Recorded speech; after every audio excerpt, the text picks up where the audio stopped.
अस्सलाम वालेकुम, बिस्मिल्लाहिर्रहमानिर्रहीम। मेरा नाम है डॉक्टर फ़ीरा कलीम और अब हम शुरू करने लगे हैं चैप्टर नंबर 7 जो कि है डायरेक्ट रिटेनर्स का।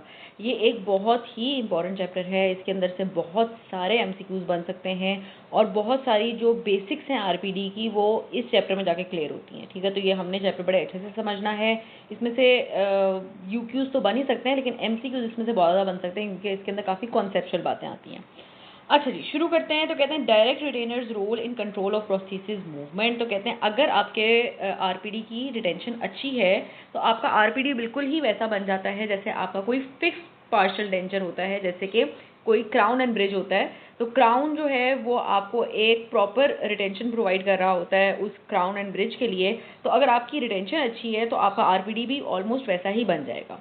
फिर कहते हैं हमें पता है आपके इस आरपीडी के ऊपर जो है मल्टीपल डायरेक्शन के अंदर फोर्सेस आ रही होती हैं। कुछ फोर्सेस जो हैं वो आपके इस आरपीडी को टुवर्ड्स द टिश्यू लेके जाती हैं, कुछ अक्रॉस द टिश्यू और कुछ अवे फ्रॉम द टिश्यू लेके जाती हैं। यानी कि जो फोर्सेस पड़ेंगी वो आपके इस आरपीडी को इन 3 डायरेक्शंस में जो है वो मूव करवा सकती हैं। ठीक है, फिर कहते हैं जो फोर्सेज आपके across and towards the tissue लग रही होती हैं वो ज़्यादा इंटेंसिटी की होती है क्योंकि ऑफ कोर्स जब भी आप एक्लूजन करेंगे तो फोर्सेज टुवर्ड्स द टिश्यू और अक्रॉस द टिश्यू जाएंगी तो वो ज़्यादा होती हैं।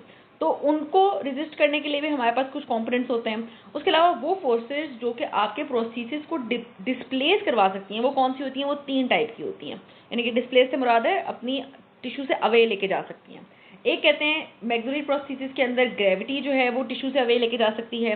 दूसरा, अगर आप कोई स्टिकी फूड खाएं और जब चबाएं और जब खोलें तो वो स्टिकी फूड की वजह से आपका जो डेंचर है वो अवे फ्रॉम द टिश्यू जा सकता है।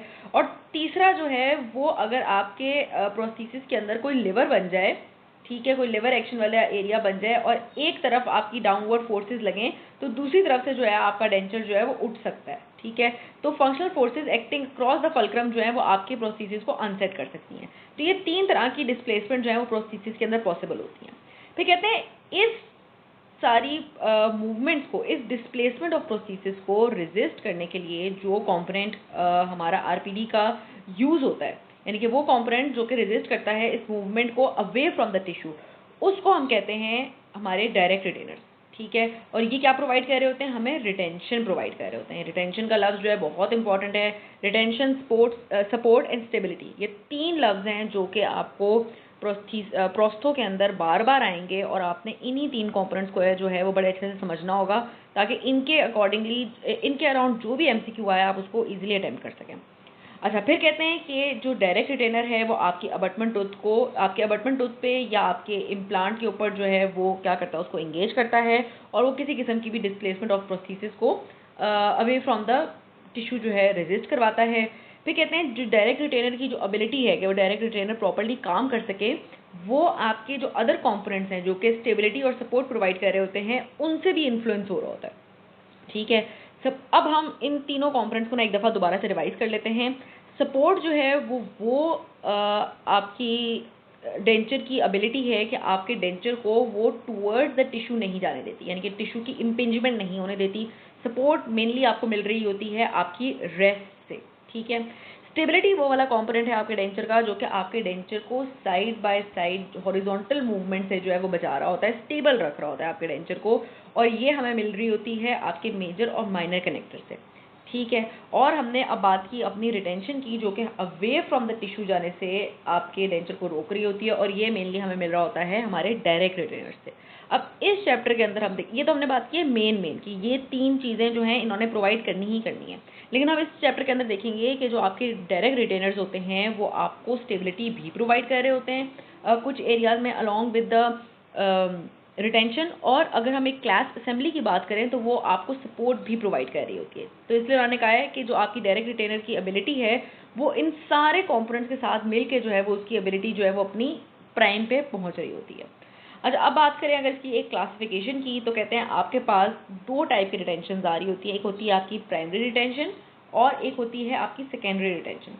प्राइमरी रिटेंशन जो है वो आपको अपने डायरेक्ट रिटेनर से मिल रही होती है जो कि एक डायरेक्ट पार्ट है कि आपके दांत के ऊपर वो अटैच हुआ होता है और उससे आपके दांत को प्राइमरी रिटेंशन मिल रही होती है कि आपका जो ये आपके आरपीडी को प्राइमरी रिटेंशन मिल रही होती है कि आपका आरपीडी मूव नहीं होगा। सेकेंडरी रिटेंशन आपको मिलती है with the intimate relationship of minor connector with the guiding plane. Guiding plane क्या होता है? आपके दांत की प्रॉक्सिमल सर्फेस होती है, अबटमेंट की प्रॉक्सिमल सर्फेस होती है, जिसके ऊपर जाके आपका माइनर कनेक्टर जो अटैच हुआ हुआ होता है, उसके साथ आपका इंटीमेट कॉन्टैक्ट, और डेंचर बेस का आपके एंड मेजर कनेक्टर का आपके अंडरलाइंग टिश्यूज के साथ एक इंटीमेट कॉन्टैक्ट। यानी कि ये कॉम्पोनेंट्स अगर आपके टिश्यू के साथ और दांत के साथ प्रॉपरली इंटीमेट कॉन्टैक्ट में होंगे तो भी आपको एक सेकेंडरी रिटेंशन मिलती है, ठीक है। और ये आपको कैसे मिल रही होती है? कहते हैं अगर आपकी इम्प्रेशन जो है वो प्रॉपर था, आपने एक्यूरेटली अपनी डेंचर की जो बेस है उसको फिट किया है अपने टिश्यू के ऊपर, और प्रॉपर एरियाज को, टोटल एरिया को आप कांटेक्ट में लेके आए हैं, ताकि इन सब चीज़ों का आपस में एक डायरेक्ट कांटेक्ट बन सके और आपको एक फर्दर जो है रिटेंशन मिल सके। अच्छा, अब नेक्स्ट हमारे पास आते हैं basic principles of class design, ठीक है। अब यहाँ पे हमारे पास 8 बेसिक प्रिंसिपल्स होंगे। कहते हैं ये जो प्रिंसिपल्स हैं इसकी वजह से क्या होता है कि आपके, अगर हम इन प्रिंसिपल्स को फॉलो करें तो आपके क्लास का डिज़ाइन कुछ ऐसा होगा कि वो आपकी टूथ की पोजीशन को, यानी कि अबटमेंट को भी स्टेबल रखेगा बिल्कुल, और जो आपकी क्लास असेंबली होगी वो भी बिल्कुल स्टेबल रहेगी, यानी कि वो भी आपके दांत के ऊपर मूव नहीं होगी, ठीक है। इसको हम कहते हैं limiting the freedom of displacement, यानी कि दोनों पार्ट, आपका अबटमेंट और आपका प्रोस्थेसिस, फ्रीली मूव नहीं करेंगे ओवर द दैट स्पेस जहाँ पे वो कांटेक्ट में आए हुए हैं। अच्छा, नंबर 1 जो प्रिंसिपल, जो बेसिक प्रिंसिपल हमारा यहाँ पे आता है वो आता है प्रिंसिपल ऑफ इंसर्कलमेंट। ये हमारा पहला प्रिंसिपल है किसी भी क्लास का। कहते हैं ये प्रिंसिपल ये कहता है कि जो आपकी क्लास डिज़ाइन हो वो कुछ इस तरीके का होना चाहिए कि वो आपके दांत को 180 डिग्रीज में इंसर्कल करता हो, ठीक है। ये इसका सबसे पहला जो है वो इसका प्रिंसिपल है। इसको एग्जाम्पल में हम ऊपर देखते हैं तो यहाँ पे इन्होंने 2 टाइप के हमें क्लास दिखाए हुए, जो कि हम आगे जाके भी डिटेल में देखेंगे। ये इन्होंने एक सर्कमफ्रेंशियल क्लास दिखाया हुआ है यहाँ पे, और ये इन्होंने बार टाइप क्लास दिखाए हुए हैं, ठीक है। अब इसके अंदर हम देख सकते हैं कि ये है आपका long axis of the tooth, ठीक है। इन्होंने क्या कहा है? Long axis of the tooth के अराउंड 180 डिग्री से ज़्यादा एरिया जो है ये आपके क्लास कवर करेंगे, इंसर्कल करेंगे, तो ये आपका क्लास जो है प्रॉपर होगा। इसको हम कहते हैं प्रिंसिपल ऑफ इंसर्कलमेंट, जो कि आपकी 180 डिग्री से ज़्यादा की होनी चाहिए। ये आपका 180 डिग्री हो गया ये वाला एरिया, तो इससे ज़्यादा एरिया आपके क्लास कवर कर रहे हैं। यहाँ पे जो बक्कल साइड पे होगा ये हमारा, हम आगे देखेंगे, रिटेंटिव क्लास्प है, और ये आपका जो है रेसिप्रोकल क्लास्प है, और ये फुल दांत को इतना इंसर्कल कर रहा है। दूसरी साइड पे अगर देखें हम तो यहाँ पे हमारी ये एक रेस्ट आई हुई है, ये हमारा जो है माइनर कनेक्टर का पार्ट है, और ये जो है हमारा एक बार टाइप का क्लास्प है। तो ये क्लास्प असेंबली जो है, तीनों पार्ट्स मिलके ये क्लास्प असेंबली एक बना रहे हैं। ये भी आपके दांत के 180 डिग्री से हिस्से को ज़्यादा कवर ये कर रहे हैं, ताकि ये आपके दांत को प्रॉपरली इंसर्कल कर सकें, ठीक है। कहते हैं this engagement can occur in the form of continuous contact, जो कि सर्कमफ्रेंशियल क्लास के तौर पे था, या डिसकंटिन्यूअस कॉन्टैक्ट, जो कि आपकी बार क्लास पे हम देख रहे थे, ठीक है। कहते हैं ये जो बोथ टीथ कॉन्टैक्ट्स हैं, यहाँ पे आपकी 3 जगहों पे आपके दांत के साथ कॉन्टैक्ट आना चाहिए। एक आपकी एक्लूजल रेस्ट एरिया पे, जो कि दोनों में बना हुआ था, हमने ऊपर देखा। एक रिटेंटिव क्लास्प टर्मिनल, जो कि आपका बक्कल साइड पे आपका क्लास पाम था, और एक रेसिप्रोकल क्लास टर्मिनल, जो कि आपका लिंगुअल साइड पे था, ठीक है। इनकी अभी कंप्लीट डिटेल्स आगे आएंगी। अच्छा, ये तो हो गया हमारा प्रिंसिपल नंबर 1, जो कि था प्रिंसिपल ऑफ इंसर्कलमेंट। उसके अलावा हमारे पास 7 और बेसिक प्रिंसिपल्स हैं। नंबर 2 पे आएगा, कहते हैं जो एक्लूजल रेस्ट है, इट मस्ट बी डिजाइन कि वो आपके क्लास आर्म को सर्वाइकली ना जाने दे। इस बारे में हमने पिछले चैप्टर में, रेस्ट के चैप्टर में भी पढ़ा था कि एक्लूजल रेस्ट आपको सपोर्ट प्रोवाइड कर रही होती है कि आपके डेंचर के कॉम्पोनेंट जो है वो सर्वाइकली ना जाएं। तो उसके अंदर एक कॉम्पोनेंट आपका ये क्लास भी है। तो अगर एक्लूजल रेस्ट प्रॉपर होगी तो वो आपके क्लास को सर्वाइकली नहीं जाने देगी। जब सर्वाइकली आपके क्लास नहीं जाएंगे तो वो प्रॉपर फंक्शन अपना करेंगे, जो कि उनका रिटेंशन का फंक्शन है। नंबर 2 कहते हैं कोई भी आपका रिटेंटिव क्लास्प है उसको आपने एक रेसिप्रोकल क्लास्प भी देना है। रेसिप्रोकल क्लास्प हमने ऊपर देखा, एक लिंगुअल साइड पे आपका एक क्लास्प आ रहा होता है, और इसका मकसद ये होता है कि जो फोर्सेस रिटेंटिव क्लास की वजह से आपकी अबटमेंट के ऊपर पड़ेंगे, कौन सी फोर्सेस? अब जो रिटेंटिव क्लास होता है उसने आपके बक्कल साइड को कवर किया हुआ होता है, ठीक है। अब जब भी आप अपने डेंचर को उतारते हैं और डेंचर को पहनते हैं, तो चूंकि ये जो इसकी जो पीछे की सारी बॉडी होती है आपकी इस रिटेंटिव क्लास की काफ़ी रिजिड होती है, ये क्या करती है आपके अबटमेंट के ऊपर फोर्सेस डालती है, ठीक है। जिसकी वजह से, फोर्सेस की वजह से क्या हो सकता है कि वो प्रेशर पड़ता है और दांत की जो है टिपिंग मूवमेंट हो सकती है। उन फोर्सेस को रेजिस्ट करने के लिए एक पीछे वाली साइड पे, बक्कल साइड से अगर ये फोर्सेस पड़ी हैं तो एक लिंगुअल साइड पे हम एक और क्लास दे देते हैं, जो कि आपका रेसिप्रोकल क्लास होता है, जिसका काम क्या है? resisting any transient pressure existed by the retentive arm during placement and removal। जब प्लेस कर रहे हैं, रिमूव कर रहे हैं, जो भी रिटेंटिव आर्म प्रेशर डाल रहा है उसको रेजिस्ट करना। तो इस रेसिप्रोकल आर्म को हम स्टेबलाइजिंग कंपोनेंट भी कह रहे होते हैं, ठीक है। और ये स्टेबलाइजिंग और रेसिप्रोकल आर्म जो है वो कह रहे हैं बायलैटरली आपने अक्रॉस द आर्च देना है। बायलैटरली से मुराद है कि अगर आपने यहाँ पे अपना एक रेसिप्रोकल आर्म दिया है on the right side molar, तो आपने लेफ्ट साइड पे भी देना है, यानी कि बायलैटरली अक्रॉस द आर्च देना है, ताकि वो क्या कर सके, उन सारी जो भी फोर्सेस पड़ रही हैं आपकी बक्कल साइड पे उनको रेसिप्रोकेट करवा सके, उनको स्टेबलाइज करवा सके, ठीक है। थर्ड हमारा आता है, कहते हैं जो क्लास रिटेनर हैं अबटमेंट टीथ पे adjacent to the distal extension base, यानी कि जो आपकी क्लास 1 और क्लास 2 के अंदर जो आपके अबटमेंट टीथ होंगे, जो बिल्कुल आपकी डिस्टल एक्सटेंशन प्लेट के साथ वाला दांत होगा, उन क्लैप्स को आपने थोड़ा स्पेशली डिज़ाइन करना है, ताकि जब भी आप उनकी प्लेसमेंट करें तो वो आपके दांत के ऊपर किसी किस्म की, उस अबटमेंट टीथ के ऊपर किसी किस्म की टिपिंग और रोटेशनल फोर्सेस ना डालें, बल्कि वो क्लैप्स जो हैं as a stress breaker act करें। क्योंकि जब भी आपने अपने डेंचर को बिठाना है, उतारना है, तो हो सकता है क्लैप्स डिज़ाइन जो है वो आपके उस अबटमेंट के ऊपर टिपिंग और टॉर्किंग फोर्सेस डाले, ठीक है। तो वहाँ का जो क्लैप है वो आपने स्पेशल डिज़ाइन करना है एज अ स्ट्रेस ब्रेकर, के उस एरिया में किसी किस्म की टिपिंग फोर्सेस जो हैं वो ना लगे। नंबर 5 जो कि यहाँ पर नंबर 4 पे मेंशन है कि आपके जो रिटेंटिव क्लैस्प्स हैं they should be present bilaterally. अब ये वही वाला पॉइंट है जैसे हमने ऊपर सेकंड पॉइंट के अंदर देखा कि जो आपके रेसिप्रोकल आर्म थे वो बायलैटरली होने चाहिए, यानी कि अगर एक राइट साइड पे है तो लेफ्ट साइड पे भी होना चाहिए, ताकि आपको क्रॉस आर्च स्टेबलाइजेशन मिले। वैसे ही यहाँ पे रिटेंटिव क्लैस्प जो हैं वो भी बायलैटरली या डायमेट्रिकली अपोज होने चाहिए। जैसे यहाँ पे अगर हम देखें कि अगर इस किनाइन के ऊपर आपने रिटेंटिव आर्म दिया है तो आपने इस किनाइन के ऊपर भी देना है, या अगर इस मोलर के ऊपर दिया है तो आपने इस मोलर के ऊपर भी देना है। और यहाँ पे भी हम दे रहे हैं क्योंकि हम डायगनली भी देना है और बिल्कुल क्रॉस आर्च भी देना है। और लिंगुअल साइड पे भी उन्होंने मेंशन किया हुआ है कि अगर लिंगुअल साइड पे आप क्लैस्प आर्म देंगे तो यहाँ की भी लिंगुअल पे देंगे, किनाइन पे देंगे, तो दूसरी साइड के भी किनाइन पे देंगे, ठीक है। तो ये हमने क्या बात की इसके अंदर कि आपने अपने जो रिटेंटिव क्लैस्प देने हैं उनको आपने बायलैटरली अपोज करना है, ताकि आपको क्रॉस आर्च जो है वो एक स्टेबिलिटी मिल सके और आपकी जो रोटेशनल मूवमेंट्स हैं अक्रॉस द आर्च उनको हम प्रिवेंट करवा सकें, ठीक है। 5th यहाँ पे हमारे पास पॉइंट आता है कि जो पाथ ऑफ प्लेसमेंट आपके क्लैस्प का होना चाहिए वो पाथ ऑफ प्लेसमेंट आपके डेंचर का नहीं होना चाहिए। अब इसका क्या मतलब है कि उसके पैरेलल नहीं होना चाहिए। फॉर एग्जाम्पल यहाँ पे आपका एक डेंचर आता है, ठीक है। अब ये डेंचर जो है जिस प्लेन में ऊपर और नीचे, यानी कि जो इसका पाथ ऑफ प्लेसमेंट होगा जिसके अंदर इसने बैठना है पाथ ऑफ प्लेसमेंट, और जिस पाथ ऑफ प्लेसमेंट में इसने उठना है वो पाथ ऑफ प्लेसमेंट आपके यहाँ पे क्लैस्प का नहीं होना चाहिए, उससे पैरेलल नहीं होना चाहिए। क्यों? क्योंकि अगर वही पाथ ऑफ प्लेसमेंट आपके क्लैस्प का भी होगा तो जैसे ही डेंचर के ऊपर डिस्प्लेसिंग फोर्सेस लगेंगी तो आपका क्लैस्प भी ऊपर आ जाएगा, क्योंकि उसका भी पाथ ऑफ रिमूवल वही था। तो यहाँ पे ये पैरेलल नहीं होने चाहिए। आपका क्लैस्प हमेशा कुछ इस तरीके से आपके अंडरकट के अंदर गया हुआ हो, ताकि जब इसके ऊपर उठने की इसके ऊपर फोर्सेस पड़े तो वो अंडरकट के अंदर हो और वो उस पाथ के ऊपर ना आ सके। हमेशा डेंचर को निकालने के लिए आपको इस क्लैस्प को ज़्यादा टेढ़ा करके उठाना पड़े और फिर आपका ये जो है आपका जो डेंचर है वो ऊपर उठा करे। तो इसमें हमने क्या देखा कि आपका जो पाथ ऑफ एस्केपमेंट है आपके रिटेंटिव क्लैस्प के टर्मिनल का, it should be other than parallel to the path of removal of the prosthesis, ठीक है। वो उसके बिल्कुल पैरेलल ना हो बल्कि कुछ और हो, ताकि आपकी प्रॉपर इंगेजमेंट हो सके आपके डेंचर की विद योर टूथ, ठीक है। फिर हमारे पास 6 में आता है, कहते हैं amount of retention should be always be minimum necessary to resist reasonable dislodging forces, यानी कि जो रिटेंटिव आर्म है वो इतना टाइटली बॉन्ड ना हुआ वो आपके दांत के साथ कि वो उसके ऊपर बहुत ज़्यादा फोर्सेज डाले, और इतना लूज भी ना हो कि वो आपका डेंचर डिसलॉज हो जाए। तो जितनी रिटेंशन उसको प्रोवाइड करनी चाहिए बस उतनी ही मिनिमम वो रिटेंशन प्रोवाइड करे, resisting the any kind of dislodgement, ठीक है।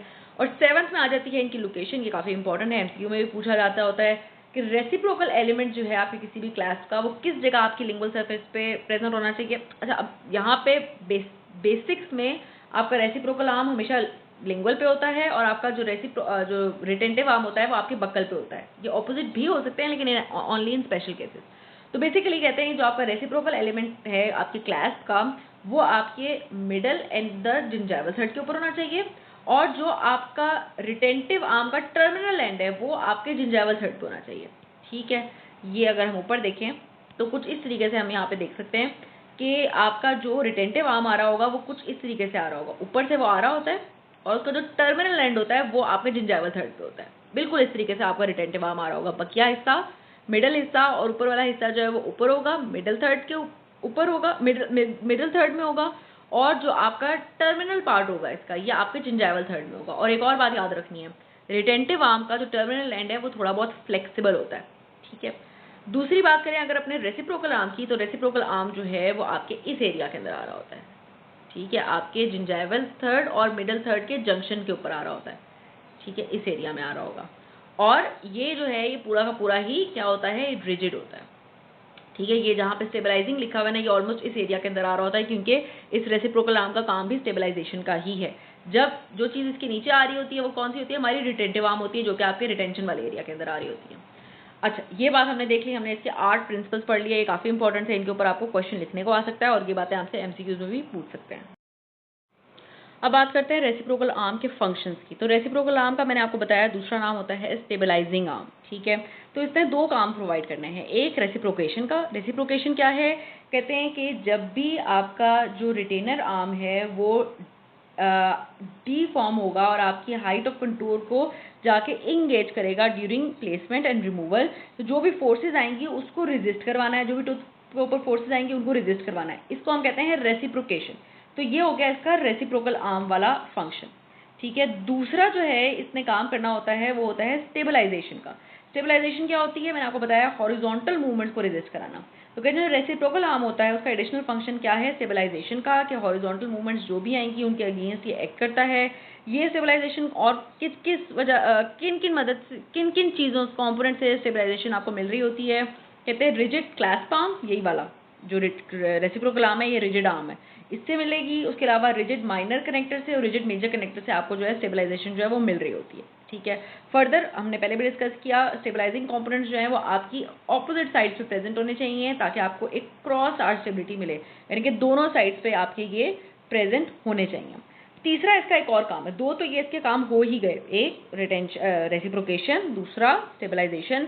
तीसरा ये एक और काम प्रोवाइड करता है जो कि है एज एन इनडायरेक्ट रिटेनर भी ये काम करता है।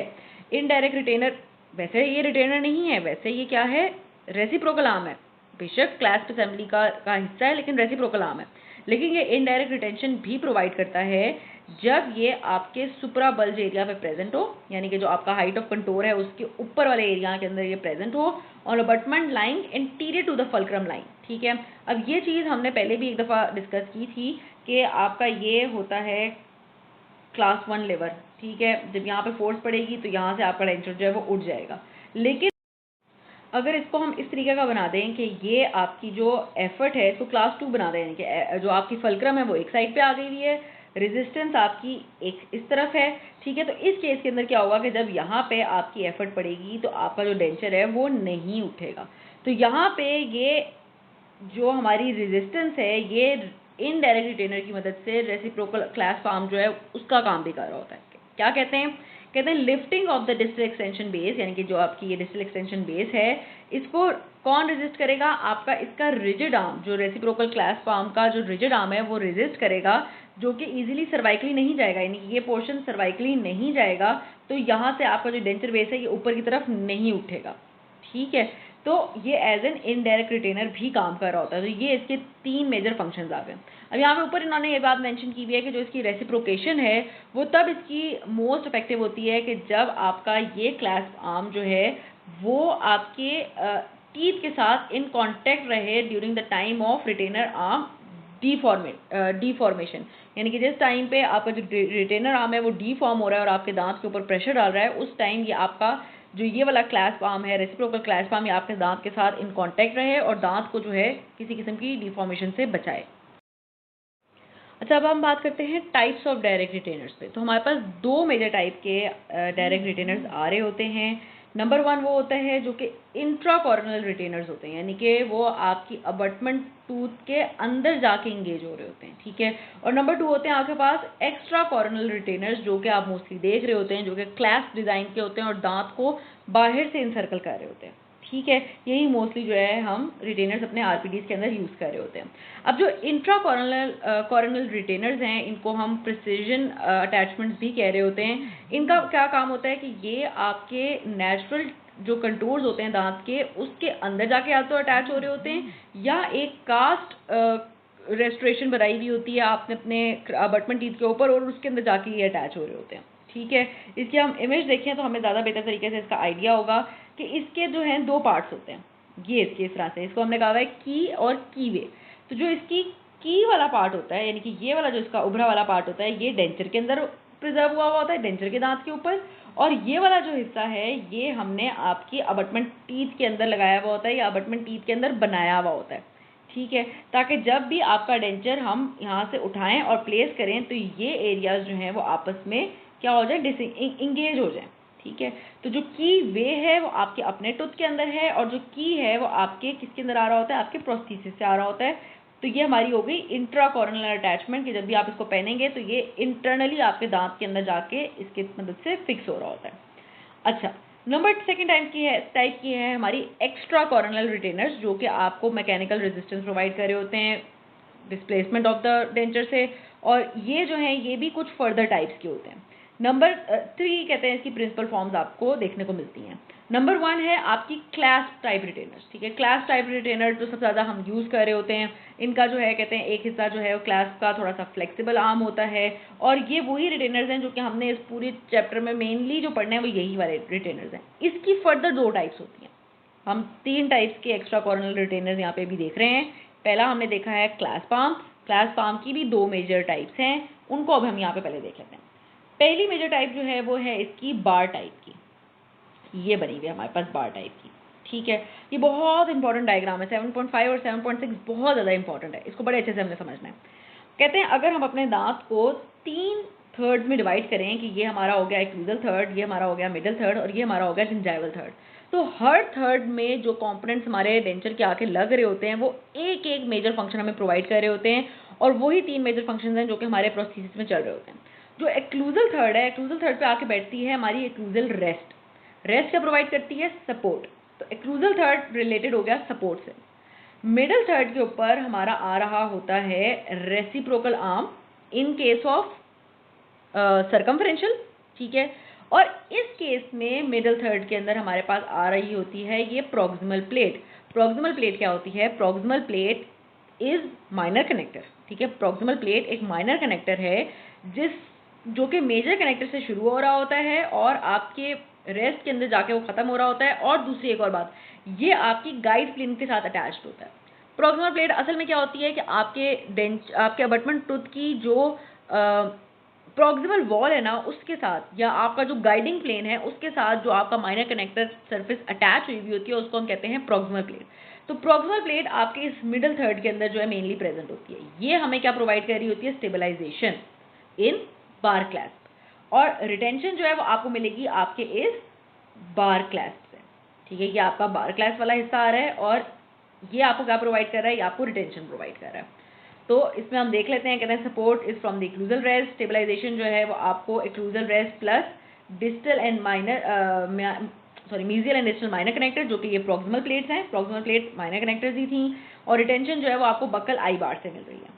ठीक है, तो ये काफ़ी इंपॉर्टेंट बात होगी। और कहते हैं ये जो सारे तीनों पार्ट्स हैं ये हमारे मिलके हमें क्या कर रहे हैं, 180 डिग्री की सर्कमफ्रेंशियल कवरेज दे रहे हैं आपके अबटमेंट टूथ को। दूसरे टाइप का इसके अंदर जो आ जाता है वो आ जाता है हमारे पास सर्कमफ्रेंशियल क्लैस। ठीक है, सर्कमफ्रेंशियल क्लैस के 2 पार्ट्स हैं, एक आपकी बक्कल साइड पे आ रहा है, बक्कल साइड पे जो है वो आपका क्या है, रिटेंशन आर्म है। रिटेंशन आर्म आपके जिंजाइवल थर्ड से नीचे नीचे जा रहा है, तो ये आपको क्या प्रोवाइड कर रहा है, रिटेंशन। और ये वाला जो टर्मिनल पार्ट है ये नीचे जा रहा होता है आपके जिंजाइवल थर्ड से, और ये होता है थोड़ा बहुत फ्लेक्सिबल। उसके बाद अगर हम लिंगुअल साइड पे देखें तो लिंगुअल साइड पे आ रही है आपकी ये रेसिप्रोकल आर्म, जिसका काम स्टेबलाइजेशन प्रोवाइड करना है, और ऊपर एक्लूजल थर्ड पे हमारे पास प्रेजेंट है रेस्ट, जिसका काम है सपोर्ट प्रोवाइड करना। तो ये हमने देखी है सर्कमफ्रेंशियल क्लैस्प आर्म की एक फुल असेंबली। अच्छा, तो ये हो गए हमारे पहले टाइप के क्लैस्प डिज़ाइन हमने देख लिया, जो कि आपके एक्स्ट्रा कॉर्नल वाले डिज़ाइन के थे। दूसरे टाइप के कहते हैं जो आपके एक्स्ट्रा कॉर्नल आ सकते हैं, उसके अंदर आपकी कुछ इंटरलॉकिंग कंपोनेंट्स होते हैं, या आपकी कोई स्प्रिंग लोडेड डिवाइसेस होती हैं जो कि आपके टूथ कंटूर के साथ जाके इंगेज हो रही होती हैं। और तीसरी टाइप की होती है हमारे पास कुछ फ्लेक्सिबल क्लिप्स या रिंग्स, जो कि आपके डेंचर के रिजिड कंपोनेंट्स के साथ जाके जो कि एक डेंचर के रिजिड कंपोनेंट के अंदर ही होती हैं, और वो आपकी external surface of the abutment tooth या आपकी कास्ट के अंदर जाके जो है वो इंगेज हो रही होती हैं। ठीक है। तो एक्स्ट्रा कोरोनल में 3 टाइप्स आ गई। एक आ गई क्लैस्प, जो कि 2 मेजर टाइप्स थी, सर्कमफ्रेंशियल और बार क्लैस्प। दूसरी हमारे पास आई इंटरलॉकिंग कंपोनेंट्स या स्प्रिंग लोडेड डिवाइसेस, जो कि आपके टूथ कंट्रोल के साथ जाके इंगेज होंगी, या आपकी फ्लेक्सिबल क्लिप्स और रिंग्स, जो कि आपके डेंचर का हिस्सा थी और आपके अबटमेंट टूथ के साथ जाके इंगेज करेंगी। ठीक है। ये जो रिमेनिंग 2 टाइप्स हैं, इनके ऊपर ज़्यादा फोकस नहीं है, क्योंकि ये इतनी इंपॉर्टेंट नहीं होती, इतनी ज़्यादा यूज़ नहीं होती। जो पहली वाली टाइप है, उसी पे ऊपर हमारा ये मेजर चैप्टर जो है वो बेस कर रहा है। अच्छा, आगे बात करते हैं criteria for selecting a given class design. अब इसके अंदर हम जो मेजरली बात करेंगे वो एक क्लास असेंबली के ऊपर बात करेंगे कि क्लास असेंबली जो पूरी आपकी होती है, उसके 4 उसने मेजर फंक्शंस जो आपको प्रोवाइड करने होते हैं। जैसे हमने ऊपर से पढ़ते हुए आ रहे हैं, सपोर्ट, स्टेबलाइजेशन, रेसिप्रोकेशन और रिटेंशन। ये चारों फंक्शंस जो है आपकी क्लास असेंबली जो है वो आपको प्रोवाइड कर रही होती है। तो उसके अकॉर्डिंगली ही आपने अपना कोई भी जो क्लास डिज़ाइन है उसको बनाना है। ठीक है। यहाँ पे पहले हमारे पास 2 डेफिनेशंस आ जाएंगी। एक सर्कमफ्रेंशियल क्लास फॉर्म की, जो भी हम पढ़ चुके हैं। जो सर्कमफ्रेंशियल क्लास फॉर्म होता है, उसकी यहाँ पे इंपॉर्टेंट बात यहाँ पे ये बताई हुई है कि वो रेसिप्रोकेट कर रहा होता है, सॉरी, कि वो अप्रोच कर रहा होता है फ्रॉम द एक्लूजर डायरेक्शन। जैसे कि हम यहाँ पे देख सकते हैं कि वो ऊपर से नीचे की तरफ आ रहा है। एक्लूजल डायरेक्शन से आपका रेसिप्रोकल आर्म यहाँ के अंदर, सॉरी, एक्लूजल डायरेक्शन से आपका जो यहाँ पे रिटेंटिव पार्ट है, रिटेंटिव आर्म है, वो आ रहा होता है। जबकि जो आपका बार क्लैस्प होता है वो अप्रोच कर रहा होता है फ्रॉम द सर्वाइकल डायरेक्शन, वो कुछ यूं करके आ रहा था। ठीक है। तो ये इन दोनों की डेफिनेशन है कि जो सर्कमफेरेंशियल है वो एक्लूजली आ रहा होता है और जो आपका बार है वो सर्वाइकली आ रहा होता है। ठीक है। नीचे आ जाए तो हमारे पास क्लास असेंबली आ जाए। क्लास असेंबली पे भी क्वेश्चन लिखा जा सकता है। क्लास असेंबली जो है उसके 4 मेजर कंपोनेंट्स होते हैं। नंबर 1 होता है माइनर कनेक्टर। ठीक है। माइनर कनेक्टर जिसके अंदर से आपका क्लैस्प आर्म जो है वो ओरिजिनेट हो रहा होता है। इस केस में देखें तो ये आपका माइनर कनेक्टर है, जिसके अंदर से आपका क्या ओरिजिनेट हो रहा है, रिटेनर भी ओरिजिनेट हो रहा है और आपकी रेस्ट भी ओरिजिनेट हो रही है। और वो वाला माइनर कनेक्टर जो कि आपके दांत की प्रॉक्सिमल सरफेस के ऊपर प्रेजेंट हो, जो कि आपके दांत की गाइडिंग प्लेन के ऊपर प्रेजेंट हो, इस माइनर कनेक्टर का एक नाम होता है, वो होता है प्रॉक्सिमल प्लेट। तो ये नंबर 1 क्या हो गई, नंबर 1 कॉम्पोनेंट हो गया हमारी क्लास असेंबली का। नंबर 2 कॉम्पोनेंट होना चाहिए जो कि होता है हमारे पास रेस्ट। रेस्ट का क्या काम है कि वो along the long axis of the tooth सारी जो फोर्सेज है उनको डिसिपेट करवा रही होती है। नंबर 3 कॉम्पोनेंट जो हमारा होना चाहिए क्लास असेंबली का, वो होता है रिटेंटिव आर्म, जो कि दांत के अंडरकट के अंदर जाके इंगेज होता है और दांत को रिटेन करवाता है। रिटेंटिव पोर्शन जो है इसका वो कौन सा वाला होता है, वो होता है आपका टर्मिनल पोर्शन। ठीक है। नंबर 3 है आपका रिटेंटिव आर्म और इसका असली रिटेंटिव पोर्शन जो है वो आपका ये टर्मिनस पार्ट होता है, जो कि आपके दांत के अंडरकट, मतलब अंदर वाली सरफेस, एक ऐसी सरफेस जो कि इजीली डिसंगेज ना हो सके, उसके अंदर जाके ये क्या हो रहा होता है, इंगेज हो रहा होता है। और 4th कॉम्पोनेंट है आपका नॉन रिटेंटिव आर्म, जो कि आपका स्टेबलाइजिंग आर्म है, जो कि आपका रेसिप्रोकल आर्म है। ये आपकी opposite side of the tooth के ऊपर प्रेजेंट होता है और आपके दांत, आपके इस पूरे डेंचर को स्टेबलाइजेशन और रेसिप्रोकेशन जो है वो प्रोवाइड कर रहा होता है। ठीक है। और ये जो है ये बिल्कुल ही रिजिड होता है। ठीक है। जबकि जो आपका रिटेंटिव आर्म था उसका जो टर्मिनल पार्ट था वो था फ्लेक्सिबल। ठीक है। तो ये हो गई हमारे पास एक क्लास असेंबली। अब आगे आ जाती है हमारे पास टाइप्स ऑफ क्लास असेंबली, यानी कि किस किस टाइप्स की आपके पास असेंबलीज हो सकती हैं। ये 3 चीज़ें, ये 4 चीज़ें तो चाहिए, रेस्ट चाहिए, माइनर कनेक्टर चाहिए, रिटेंशन चाहिए, रेसिप्रोकेशन चाहिए। लेकिन ये सब चीज़ें आपको किस किस तरीके से मिल रही होती हैं, किन किन कॉम्पोनेंट्स की मदद से मिल रही होती हैं, वो अब हमने यहाँ पे जो है वो डिस्कस करनी है। अच्छा, अब हमारे पास 2 तरह के क्लास असेंबलीज के डिज़ाइन आ जाएंगे। एक वो जो कि एकोमोडेट करते हैं फंक्शनल मूवमेंट्स को। ठीक है। जौन सी भी फंक्शनल मूवमेंट्स आएंगी जब भी डेंचर के ऊपर फोर्सेस पड़ेंगी, और दूसरे वो जो कि नहीं एकोमोडेट करते और जो कि नहीं मूव करवा होते। ठीक है ना, ड्यूरिंग द फंक्शनल लोड। तो जो पहला डिज़ाइन है उसके अंदर हमारे पास सबसे पहले आ जाते हैं आरपीआई, आरपीए और बार क्लास। अब ये आरपीआई, आरपीए क्लास असेंबली का नाम है। इसके अंदर आर जो है वो रिप्रेजेंट करता है आपकी रेस्ट को, पी रिप्रेजेंट करते हैं प्रॉक्सिमल प्लेट को, जो कि मैंने बताया माइनर कनेक्टर होता है, और आई रिप्रेजेंट करता है आपका आई बार क्लास। ठीक है। अब इसके अंदर जो आर पी ए है, आर और पी तो वही हो गए, और ए जो है वो रिप्रेजेंट करता है एकर्स क्लास को। ठीक है। एकर्स क्लास यहाँ पे लिखा हुआ है। एकर क्लास जो है दरअसल आपका सर्कमफेरेंशियल क्लास होता है। ठीक है। सर्कमफेरेंशियल क्लास का ही दूसरा नाम जो है वो एकर्स क्लास है। अच्छा, अब हम इसके अंदर पढ़ना शुरू करते हैं। कहते हैं ये जैसे कि फंक्शनल मूवमेंट्स को एकोमोडेट करता है, तो ये तब यूज़ होगी जब भी आपका कोई क्लास 1 लेवर बन रहा होगा, ठीक है। क्लास 1 लेवर अभी मैंने ऊपर बताया आपका तब होगा जब बीच में फुलक्रम है, एक साइड पे आपका लोड है और एक तरफ आपकी एफर्ट है, सॉरी एक तरफ एफर्ट या लोड है और दूसरी तरफ आपकी रेजिस्टेंस है, ठीक है। और ये डिस्टल एक्सटेंशन बेसिस के अंदर बन रहा होता है। इसमें क्या होता है कि ये जो आपकी रेजिस्टेंस होती है ये होती है आपका क्लैस्प, जो कि आपके अंडरकट ऑफ द टूथ के अंदर गया हुआ होता है। बीच में आपकी रेस्ट आ रही होती है जो कि क्या होती है, आपकी फुलक्रम होती है, और एक तरफ होता है आपकी डिस्टल एक्सटेंशन प्लेट। तो जब भी डिस्टल एक्सटेंशन प्लेट के ऊपर फोर्सेस पड़ती हैं नीचे की तरफ, तो आपकी यहाँ से ये जो रेजिस्टेंस है जो कि आपका क्लैस्प आर्म था वो ऊपर की तरफ जाने लग जाता है। तो कहते हैं वो रेजिस्टेंस आर्म जो है वो आपके टूथ को अंडरकट के अंदर क्या करता है, इंगेज करता है, जिसकी वजह से क्या होगा कि आपके दांत के ऊपर टिपिंग एंड टॉर्किंग फोर्सेस आएंगी, ठीक है। अब इसको हमने बेहतर बनाना है, मतलब इसको चेंज करना है, तो दो चीज़ें हमने इसके अंदर करनी है। नंबर 1 चीज़ हम ये करेंगे, 2 स्ट्रेटजीज हमने अप्लाई करनी है। एक हम ये करेंगे कि जो आपकी फुलक्रम की पोजीशन है हम उसको चेंज कर देंगे, जैसे मैंने अभी ऊपर बताया था कि हम फुलक्रम को एक साइड पे ले जाते हैं और रेजिस्टेंस आपकी बीच में आ जाएगी और एंड पे क्या आ जाएगी, आपकी क्या आ जाएगी, एफर्ट आ जाएगी, ठीक है। अब इसके अंदर एक काम तो ये किया हमने। दूसरी चीज़ हम ये करेंगे कि जो आपका जो ये था क्लैस्प था, ठीक है। अब कहते हैं अगर आपका क्लैस्प जो है वो स्टिफ होगा, तो जब भी वो क्लैस्प आपके अंडरकट में जाके आपके दांत के ऊपर जाके टच होगा during these kind of movements, तो जितना वो स्टिफ होगा उतनी ज़्यादा वो आपके दांत के ऊपर क्या डालेगा, लोड्स डालेगा, टॉर्किंग डालेगा। तो हमने क्या करना है, हमने अपने उस क्लैस्प के जो रेजिस्टेंट आर्म है उसको भी हमने थोड़ा सा क्या बना देना है, फ्लेक्सिबल बना देना है, जो कि हम रॉड वायर के रिटेंटिव आर्म्स में बना रहे होते हैं। ये सिंपली हम एक जनरल कॉन्सेप्ट पढ़ रहे हैं कि क्लास 1 की लिवर की जो मूवमेंट्स बनती हैं उनको हमने किस किस तरीके से प्रिवेंट करवाना है। तो दो चीज़ें की, एक तो हमने फुलक्रम की पोजीशन को चेंज कर दिया, जिसमें क्या हुआ, आपका रेजिस्टेंस आर्म है उसकी पोजीशन भी चेंज हुई। और इसके अंदर आपने कैसे फुलक्रम को चेंज किया कि यूजुअली क्या होता है कि हम हमेशा डिस्टल के ऊपर, ये अगर आपकी अबटमेंट टीथ है, ठीक है, और यहाँ पे आपकी एक्सटेंशन आनी है, डिस्टल एक्सटेंशन प्लेट आनी है, तो हम यहाँ पे इसकी डिस्टल साइड पे हमने क्या बनाया हुआ होता है, इसका रेस्ट बनाया हुआ होता है, ठीक है। तो जिसकी वजह से क्या होता है कि जो आपकी जो क्लैस्प आ रहा होता है वो कहाँ पे आ रहा होता है, आपका इस तरफ आ रहा होता है, मीडियल साइड पे। तो फुलक्रम बीच में, रेजिस्टेंस और ये आपकी एफर्ट, ठीक है।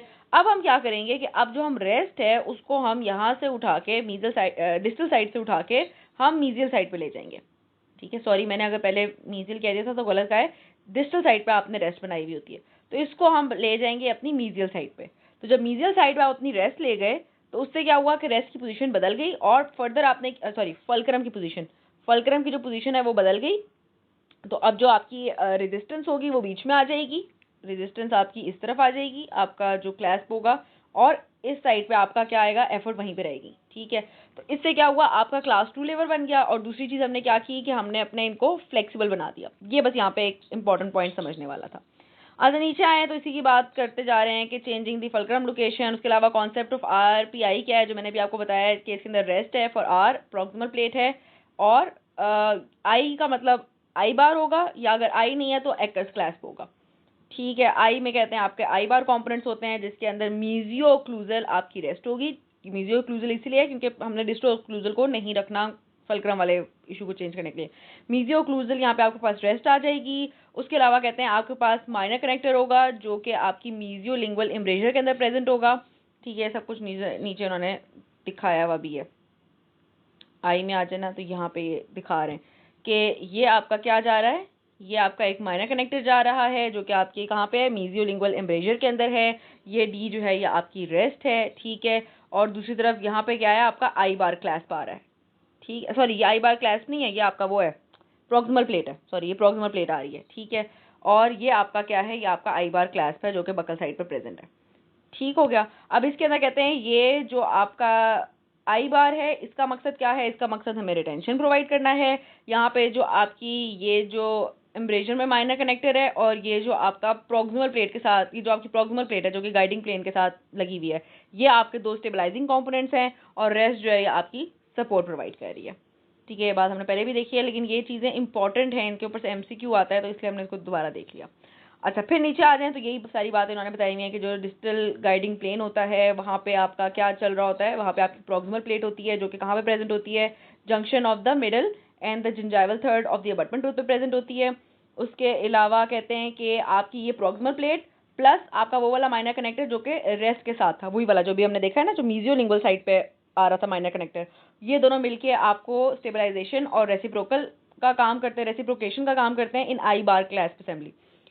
जो आपके सर्कमफेरेंशियल थे उसके अंदर तो हमने ऊपर भी देखा है कि एक तरफ आपका रिटेंटिव आर्म होगा, दूसरी तरफ आपका रेसिप्रोकल आर्म होगा, लेकिन आई बार के अंदर आपका कोई रेसिप्रोकल आर्म नहीं है, वहां पे सिर्फ एक आई बार ही आ रहा होता है, ठीक है, क्लैस्प आ रहा होता है। तो उसके अंदर रेसिप्रोकेशन कौन कर रहा है? उसके अंदर ये आपके स्टेबलाइजिंग कॉम्पोनेंट्स ही आपकी रेसिप्रोकेशन कर रहे हैं, जो कि आपका minor connector supporting the rest है और प्रॉक्सिमल प्लेट है, ठीक है। फिर कहते हैं जो आपका आई बार होगा वो किस तरफ आया हुआ होगा? कहते हैं gingival third of the buccal surface of the tooth के ऊपर प्रेजेंट होगा, और 0.01 इंच का जो अंडरकट होगा उसके अंदर वो इंगेज हुआ हुआ होता है, ठीक है। हमेशा हमेशा जो आपके रिटेंटिव आर्म्स होते हैं उन्होंने अंडरकट के अंदर ही जाना होता है, यानी कि आपके मोस्ट बल्की पार्ट से नीचे वो होंगे हमेशा इंगेज, ताकि जब भी डेंचर ऊपर जाएगा तो वो अबटमेंट का वो वाला जो अंडरकट वाला एरिया होगा वो उसको रोकेगा, रेजिस्ट करेगा। तो इसलिए ये हमेशा अंडरकट के नीचे गए हुए होते हैं। कहते हैं जो होल आर्म है आई बार का should be taper at the terminus, जो बिल्कुल टर्मिनल पार्ट होगा उस पर वो जाके टेपर हो जाना चाहिए, पतला हो जाना चाहिए, और सिर्फ 2 mm की जो टिप है उसी को दांत के साथ कांटेक्ट में आना चाहिए। पूरा जो है बार ये कांटेक्ट में नहीं होता। यहाँ पे अगर हम देखें आई बार, तो पूरा का पूरा आई बार दांत के साथ कांटेक्ट में नहीं है, सिर्फ जो इसकी टर्मिनल टिप है वही जाके दांत के साथ कांटेक्ट में होती है, ठीक है। ये इन्होंने इसके अंदर ये चीज़ दिखाई हुई है। अच्छा जी, नीचे आ जाएं तो वही वाली बात है, रिटेंटिव टिप जो है उसको हमेशा अंडरकट पे कांटेक्ट करना है, ठीक है। फिर नीचे आ जाएं तो कहते हैं जो हॉरिजॉन्टल पोर्शन होता है इस अप्रोच आर्म का वो at least 4 mm away from the gingival margin होना चाहिए। ये अप्रोच आर्म क्या है? ये है, ठीक है, जहाँ से आपका ये आई बार निकलता हुआ आ रहा है। ये भी एक तरीके का माइनर कनेक्टर ही है, तो इसको कितना दूर होना चाहिए जिंजाइवल मार्जिन से? At least 4 mm। अच्छा जी, आगे चलते हैं। तो आगे हमारे पास ना 3 बेसिक अप्रोचेस बता देते हैं इस आरपीआई सिस्टम की। अभी जो है हम डिटेल में आरपीआई ही पढ़ रहे हैं, आरपीआई यानी कि आई बार वाला। नीचे आके वो बताएंगे कि किस केस में आई बार नहीं यूज़ कर सकते, उस केस में हमने वो एकर्स वाला बार जो है एकर्स क्लैस्प जो है वो यूज़ करना होगा, यानी कि सर्कमफेरेंशियल क्लैस्प यूज़ करना होगा। अब इस आई बार की भी 3 अप्रोचेस होती हैं। अब ये इतना इंपॉर्टेंट नहीं है, लेकिन चूंकि यहाँ पे लिखा हुआ है हम एक दफ़ा जल्दी से इसको गो थ्रू कर लेते हैं। रेस्ट तो कहते हैं, रेस्ट तो हमेशा ही, अब क्या अप्रोचेस पढ़नी है? रेस्ट की, प्रॉक्सिमल प्लेट की, और इस बार की, आई बार की लोकेशंस पढ़नी है, कहाँ कहाँ पॉसिबिलिटीज हो सकती हैं। रेस्ट तो कहते हैं हमेशा आपके मीजियोक्लूजल पॉइंट पे ही आनी है, हमेशा मीजली ही आनी है आपके अबटमेंट टूथ पे, क्योंकि हमने इसको क्या बनाना है? रिटेंटिव बनाना है और क्लास 2 लिवर बनाना है। अच्छा, एक अप्रोच में कहते हैं कि जो आपका गाइडिंग प्लेन होगा और जो आपकी प्रॉक्सिमल प्लेट होगी वो entire length of the proximal surface of the tooth के ऊपर कांटेक्ट में होगी, और नीचे से आप फिजिकल टिश्यू रिलीफ दे देंगे। ये इसको समझने के लिए ये वाला उन्होंने बनाया हुआ है, ये 7.12 के आपकी गाइडिंग प्लेन के साथ फुल ऊपर से नीचे तक आपकी जो प्रॉक्सिमल प्लेट है वो आपके दांत के साथ इन कांटेक्ट है। अब चूंकि इस केस में यहाँ पे जो है ये आपको एक टिश्यू रिलीफ दे देंगे, ताकि जब भी ऊपर से एक्लूजल फोर्सेस लगें तो वो आपके नीचे गम में जाके इम्पिंज ना हो, तो यहाँ पे हमने एक थोड़ा सा एक रिलीफ वाला एरिया दे दिया हुआ है। एक ये अप्रोच हो गई। दूसरी अप्रोच में कहते हैं कि सिर्फ आपके गाइडिंग प्लेन के मिडल थर्ड तक, गाइडिंग प्लेट से ऊपर से लेके मिडल थर्ड तक जो है आपकी प्रॉक्सिमल प्लेट आपके दांत के साथ इन कांटेक्ट होगी, नीचे से इन कांटेक्ट नहीं होगी, ठीक है। ये सेकंड अप्रोच हो गई। इन दोनों अप्रोचेस के अंदर आपके आई बार की लोकेशन जो है वो कहते हैं आपके मोस्ट जो यहाँ पे हाइट ऑफ कंटोर वाला पार्ट है उसके ऊपर प्रेजेंट होगा। मीजियोलिंगुअली जो यहाँ पे मोस्ट बल्की पार्ट है वहाँ पे आपका ये आई बार प्रेजेंट होगा in the gingival third of the tooth, ठीक है। ये हो गई हमारी 2 अप्रोचेस। और थर्ड अप्रोच के अंदर बात करते हैं, ठीक है, यहाँ से भी हम देख लेते हैं।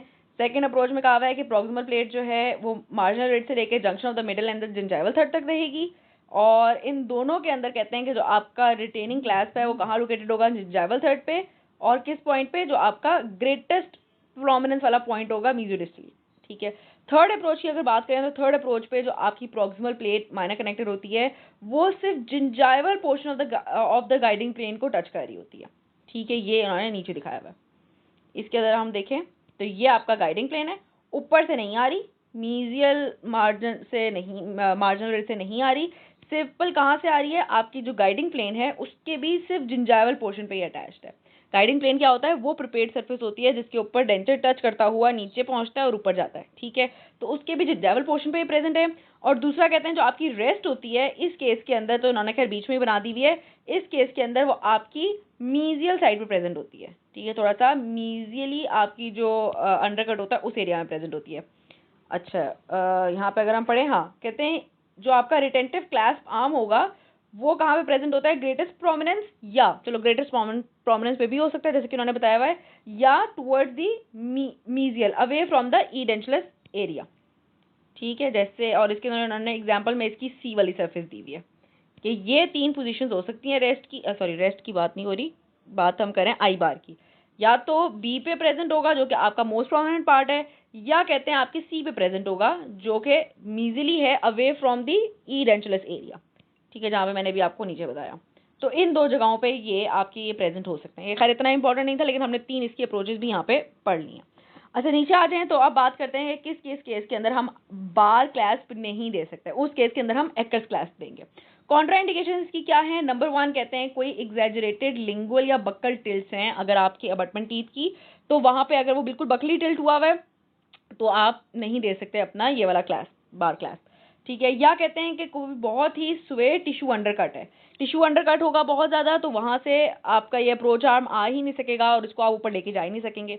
या बहुत ही शैलो बक्कल वेस्टिब्यूल है, तो अगेन बक्कल वेस्टिब्यूल अगर बहुत ही शैलो है तो आपको 4 mm का तो डिस्टेंस देना था अप्रोच आर्म से, वो वाला सारा सिनेरियो नहीं बिल्ड हो पाएगा। तो उस केस के अंदर भी आप एक्कर्स क्लास देंगे, यानी कि अपना सर्कमफ्रेंशियल टाइप जो क्लास है वो देंगे। ठीक है, फिर यही बात की हुई है, कहते हैं कोई आपके अनडिजायरेबल अंडरकट्स हैं the gingival third of the tooth या away from the extension base, तो आप मॉडिफिकेशन देंगे जो कि आपका आरपीआई सिस्टम की मॉडिफिकेशन है, आरपीए सिस्टम, जिसके अंदर आपका एक्कर्स क्लास आ जाएगा। बाकी सब कुछ ऑलमोस्ट वैसा ही रहेगा, लेकिन सिर्फ सर्कमफ्रेंशियल क्लास आ जाएगा। इसके अंदर वो चीज़ नहीं आएगी जो हम पहले पढ़ते हैं, वो रेसिप्रोकल आर्म नहीं आएगा, सिर्फ रिटेंटिव के अंदर वो आपका एक सर्कमफ्रेंशियल क्लास जो है वो इसके अंदर आ जाएगा। ठीक है। अच्छा, नेक्स्ट इस बार क्लैस की ही कुछ टाइप्स आ जाएंगी। पहले एक चीज़ यहाँ पे मार्क कर लें, एमसीक्यू में पूछ सकते हैं, इस आई बार क्लैस का एक और नाम होता है रोच क्लैस पाम। ठीक है, जैसे कि उस सर्कमफ्रेंशियल का नाम है एक्कर्स क्लैस, उस तरीके से इस रोच क्लैस पाम कौन सा है, ये आई बार क्लैस है आपका। ठीक है, अच्छा उसके अलावा कहते हैं कि इसके अंदर और भी टाइप्स होती हैं। कभी ये टी टाइप का होता है, बार शेप में टी हो सकता है। आई तो हम पढ़ते ही आ रहे हैं कि वो बिल्कुल सिंपल सा आई होता है।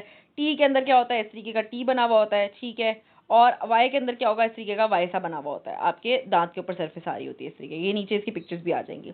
लेकिन ये टी और आई जो हैं वो इतने इफेक्टिव नहीं होते, क्योंकि कहते हैं जितना मिनिमम पार्ट जो है वो टूथ के साथ इन कांटेक्ट आ रहा हो वही इफेक्टिव होता है। और वो मिनिमम पार्ट भी कहाँ पे कांटेक्ट में आना चाहिए, आपके दांत के अंडरकट से के वाले पार्ट पे जो है इसको कांटेक्ट में आना चाहिए। तो ये इतने इंपॉर्टेंट नहीं थे, बस उनके टाइप्स का हमें नाम पता होने चाहिए।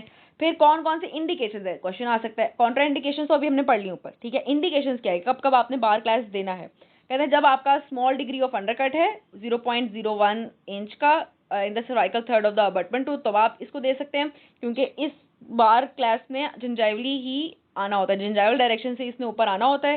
तो इस छोटे से इस अंडरकट के अंदर ये जो है ये फंस सकता है। अगर अंडरकट बड़ा होगा तो ये कॉन्ट्रा इंडिकेटेड हो जाता है, जैसे अभी हमने ऊपर देखा था। उसके अलावा कहते हैं अगर अबटमेंट टीथ जो है वो आपका टूथ सपोर्टेड पार्शियल डेंचर है या डिस्टल एक्सटेंशन बेस है, दोनों के अंदर आप इसको दे सकते हैं। ठीक है, और थर्ड कहते हैं कि अगर आपको एस्थेटिक रिक्वायरमेंट है आपकी, ठीक है, आप चाहते हैं ज़्यादा जो है मेटल ना नजर आए, तो आप आई बार दे सकते हैं, क्योंकि जो आपके कास्ट के क्लास होते हैं कौन से वाले जो कि सर्कमफ्रेंशियल होंगे, वो बहुत ज़्यादा एरिया जो है वो शो कर रहे होते हैं, उनकी वायर मोटी आ रही होती है। तो इस केस के अंदर वायर थोड़ी सी आपको मेटल नज़र आ रहा होगा बकली, तो ये एक एस्थेटिक कंसिडरेशन को भी ये पूरा करता है। ठीक है, दोबारा से इन्होंने नीचे कॉन्ट्रा इंडिकेशंस लिख दी हुई हैं। कॉन्ट्रा इंडिकेशंस यहाँ पे इन्होंने ड्रॉ भी करके दिखाई हुई हैं कि कोई बहुत ही ज़्यादा बड़ा सा टिल्ट है आपके दांत का, टिश्यू के अंदर अंडरकट है स्वेयर, या बहुत ही शैलो वेस्टिब्यूल है। ठीक है, तो जब शैलो वेस्टिब्यूल है तो भी आप इसको नहीं दे पा रहे होते। अच्छा, नीचे आए तो हाँ, ये सारी उन्होंने पहले कॉन्ट्रा इंडिकेशन ही लिखी हुई हैं। फिर कहते हैं कि जो आपका ये बार टाइप का क्लैस्प होता है, इसके एडवांटेजेस आ जाएंगे। अच्छा, इसको हम इंफ्रा बल्ज क्लास भी कह रहे होते हैं। क्यों, क्योंकि ये आपके जो आपका बल्ज वाला पार्ट होता है, प्रोमिनेंस वाला पार्ट होता है, उससे नीचे से ओरिजिनेट कर रहा होता है। जो आपके वो सर्कमफ्रेंशियल क्लास होते हैं उसको हम सुप्रा बल्ज क्लास कह रहे होते हैं, क्योंकि वो अक्लूजल से आ रहे होते हैं, आपके बल्ज वाले पार्ट से ऊपर से आ रहे होते हैं। तो इन इंफ्रा बल्ज के एडवांटेजेस ये हैं, कहते हैं एक तो इसकी इंटरप्रॉक्सिमल लोकेशन होती है, जिसकी वजह से ज़्यादा एस्थेटिक दिखते हैं। नीचे प्रेजेंट हैं, दरमियान में करके प्रेजेंट हैं, तो ज़्यादा एस्थेटिक लगते हैं। जो आपके सुप्रा बल्ज वाले होते हैं वो दांत के फुल हिस्से को कवर कर रहे होते हैं। ठीक है, इसलिए वो इतने एस्थेटिक नहीं होते। फिर कहते हैं इंक्रीज रिटेंशन मिलती है without tipping action on the abutment, less chance होता है डिस्टॉर्शन का। ठीक है, ये अभी हम नीचे देखेंगे, जो आपके रॉट वायर के हम बनाते हैं ना क्लैस, उनको आप इजीली डिस्टॉर्ट कर सकते हैं, उनको आप हम बल्कि खुद ही डिस्टॉर्ट कर रहे होते हैं कि कितना टाइट करना है कितना कम टाइट करना है उसके लिहाज से। तो उनके डिस्टॉर्शन के चांसेस ज़्यादा होते हैं, इसके डिस्टॉर्शन के चांसेस जो हैं वो कम होते हैं, ठीक है। तो ये इसके फ़ायदे हो गए। प्लस कहते हैं कि बस इस बात का ख्याल रखना है कि पेशेंट जो अपनी ओरल हाइजीन का ख्याल रखे ताकि नीचे जितना भी फूड डिब्रिस फंसता है उसको क्लीन करता रहे। फिर नीचे उन्होंने वाई और टी क्लास के पार्ट्स को ज़्यादा समझाया हुआ है, कहा हुआ इसके अंदर उन्होंने इतनी बात ही है कि खैर ये इतने इंपॉर्टेंट क्लास नहीं होते, ये आपको फंक्शनल रेजिस्टेंस तो प्रोवाइड करते हैं लेकिन ये आपकी ट्रू क्लास प्रिटेंशन नहीं होती, क्योंकि आपकी ट्रू क्लास प्रिटेंशन वही आती है जितनी आपकी अंडरकट एरिया के साथ इंगेजमेंट होती है। तो वाई और टी बेशक ज़्यादा सरफेस एरिया कवर कर रहे होते हैं तो ये आपको फंक्शनल रेजिस्टेंस फ्रिक्शनल रेजिस्टेंस तो देंगे लेकिन ये एक्चुअल रेजिस्टेंस नहीं होती, तो इतने काम के ये नहीं है। Only one terminal of such class जो कि अंडरकट के अंदर प्रेजेंट होगा वही आपके काम की चीज़ होती है, ठीक है। तो यहाँ पे हमारे जो बार टाइप के क्लास हैं वो यहाँ पे फिनिश हो जाते हैं। ये उन्होंने यहाँ पे एक दिखाया हुआ है आपको टी टाइप का क्लास। अब इसके अंदर भी कहते हैं यहाँ पे प्रेजेंट है आपके जिंजाइवल थर्ड के अंदर, आपके बल्ब से नीचे ही प्रेजेंट होता है। अच्छा, ऊपर 7.19 भी दिखाई हुई है, ये उन्होंने वो दिखाया हुआ है कि कौन कौन से कॉमन एरर्स हो सकते हैं in the design of the bar type class. यहाँ पे हम वाई टाइप भी देख सकते हैं, टी टाइप भी देख सकते हैं, ठीक है। ये जो है ये आपकी मॉडिफाइड टी टाइप है, ये पूरा चला जाएगा तो ये पूरा टी हो जाएगा। अब इसके अंदर उन्होंने क्या दिखाया हुआ है, ए में दिखा रहे हैं कि अगर आपकी जो कौन सा वाला पॉइंट होता है, जो आपका हाइट ऑफ कंट्रोल वाला पॉइंट होता है वो बहुत ही ऊपर है, आपका क्लास नीचे है, तो ये एक एरर आ गया। फिर कहते हैं जो आपका रिटेंटिव पोर्शन ये वाला जो आर्म है ये प्रॉपर्ली डिजाइन नहीं है, तो ये एक एरर आ गया। और तीसरे के अंदर उन्होंने दिखाया हुआ है कि अगर आपकी रिटेंटिव टिप जो है वो आपके जिंजाइवल थर्ड पे प्रॉपर्ली प्रेजेंट नहीं है, जिंजाइवल थर्ड पे होनी थी, मिडिल थर्ड पे चली गई भी है, तो भी ये एक एरर आ गया। नीचे उन्होंने सबकी करेक्शंस दिखा दी हैं। डी के अंदर सर्वेइंग लाइन प्रॉपर्ली आपकी कौन से वाले पॉइंट पे है, आपके हाइट ऑफ कंट्रोल पे है, यहाँ पे आ सकता है। ये इस रिटेंटिव आर्म की लोकेशन और फॉर्मेशन सही है और ये जिंजाइवल थर्ड के अंदर प्रेजेंट है, ठीक है। तो ये कुछ कॉमन एरर्स और किस तरीके के होने चाहिए वो उन्होंने दिखा दिए मैम। अच्छा, अब नेक्स्ट टाइप के हमारे पास क्लास पाते हैं जो कि हैं कॉम्बिनेशन क्लास, ठीक है। कॉम्बिनेशन क्लास के अंदर आपके हमने अब यहाँ पे दो आर्म्स देने हैं, ठीक है। एक हमारा यहाँ पे रिटेंशन आर्म होगा, एक हमारे पास रेसिप्रोकल आर्म होगा, ठीक है। अब यहाँ पे कहते हैं जो कॉम्बिनेशन क्लास है उसके अंदर एक तो आपने रॉट वायर का रिटेंटिव क्लास पाम देना है। अब यहाँ पे ये बात इंपॉर्टेंट है बहुत ज़्यादा कि रॉट वायर का आप दे रहे हैं, रॉड वायर के आर्म्स में और आपकी कास्ट की आर्म्स में, रेसिप्रोकल जो आर्म आपने देना है वो कास्ट का देना है, इनमें फ़र्क होता है। जो कास्ट का आर्म होता है वो होता है ज़्यादा थिक, जो अभी हमने ऊपर बार्स बनाई है ना वो कास्ट की थी, ठीक है, कि वो आपके डेंचर के अंदर से ही निकल के आ रही थी, डेंचर के अंदर से ही उसी मेटल की निकल के आ रही थी।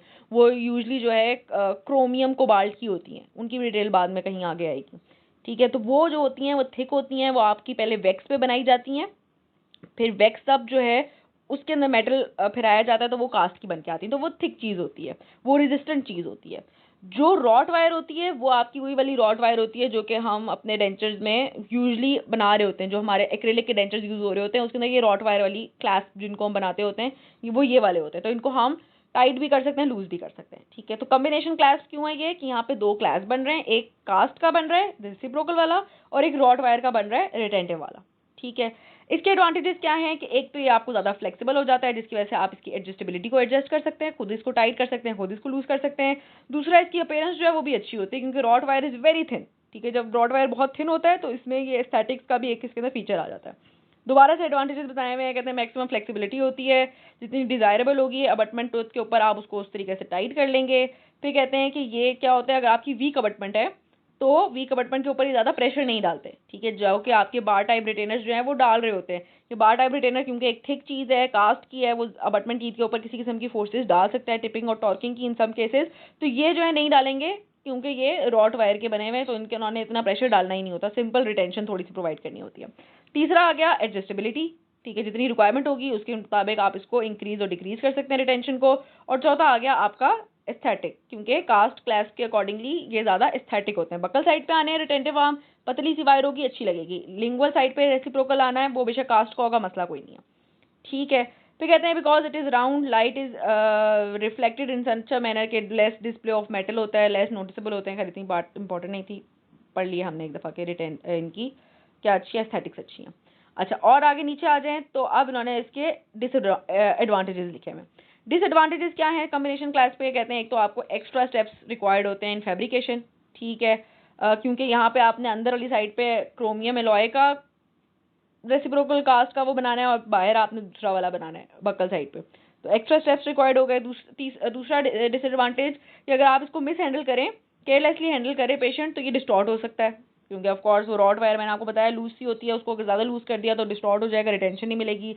तीसरा कहते हैं बेंड बाय हैंड होता है, तो इसलिए लेस एक्यूरेटली अडेप्टेड होता है टू द ट्रूथ, ठीक है, और साथ साथ लेस स्टेबलाइजेशन भी प्रोवाइड करता है इन सुप्राबल्ज पोर्शन, क्योंकि वही वाली बात है, आप इसको इजीली डिस्टॉर्ट कर पा रहे हैं। फिर कहते हैं it may distort the function, it may distort with function and not engage the truth. Time के साथ साथ जो है ये लूज भी हो सकता है, ठीक है। तो ये हो गए कॉम्बिनेशन क्लास के कुछ डिसएडवांटेजेस, ठीक है। स्टिल कहते हैं इसकी जो डिसएडवांटेजेस हैं वो इनके एडवांटेजेस पे भारी नहीं है। एडवांटेजेस फिर दोबारा से मेंशन कर दिया, एडजस्टेबिलिटी, एस्थेटिक्स, कवरेज, ठीक है, कोई ऐसी खास बात नहीं थी। फिर कहते हैं पेशेंट को जब भी आपने ये देना है तो पेशेंट को सिखा देना है कि किस तरीके से आपने इनको यूज़ करना है ताकि वो इनको डिस्टॉर्ट ना कर सके। यहाँ पे नीचे उन्होंने मेंशन किया हुआ है कि कौन सा मोस्ट कॉमन यूज़ है आपकी कॉम्बिनेशन क्लास का।